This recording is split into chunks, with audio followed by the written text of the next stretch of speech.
Well, it doesn't look like we're flying out today now.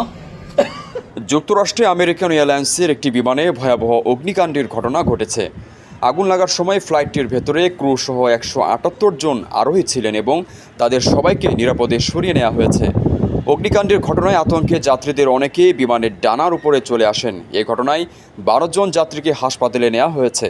চাঞ্চল্যকর এই ঘটনাটি ঘটেছে যুক্তরাষ্ট্রের ডেনভার আন্তর্জাতিক বিমানবন্দরে। বিমান সংস্থার একজন মুখপাত্র জানিয়েছেন, আমেরিকান এয়ারলাইন্সের বোয়িং 737-800 মডেলের এই ফ্লাইটটি কলোরাডো স্প্রিংস থেকে ছেড়ে ডালাস ফোর্ট ওয়ার্থ আন্তর্জাতিক বিমানবন্দরের উদ্দেশ্যে যাচ্ছিল।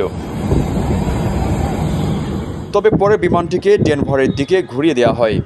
এদিকে অগ্নিকাণ্ডের ঘটনার পর আরোহীদের সরিয়ে নেওয়ার ভিন্ন ভিডিও সোশ্যাল মিডিয়ায় ভাইরাল হয়েছে। একটি ভিডিওতে দেখা গেছে যাত্রীরা অনেকেই বিমানের ডানায় জোর করে নেমে আসেন এবং এ সময় বিমান থেকে ধোঁয়া বের হতে দেখা যায়। বেশ কিছু সংবাদ প্রতিবেদন অনুসারে অবতরণের পর বিমানটি গেটের দিকে এগিয়ে যাওয়ার সময় ইঞ্জিন সম্পর্কিত সমস্যা দেখা দিয়েছিল। Well, it doesn't look like we're flying out today now. আগুন লাগার কারণ এখনও নিশ্চিত নয়। এদিকে যুক্তরাষ্ট্রের ফেডারেল এভিয়েশন অ্যাডমিনিস্ট্রেশন জানিয়েছে, আমেরিকান এয়ারলাইন্সের ওই ফ্লাইটটিকে অন্যদিকে ঘুরিয়ে ডেনভার আন্তর্জাতিক বিমানবন্দরে নিরাপদে অবতরণ করানো হয়েছে।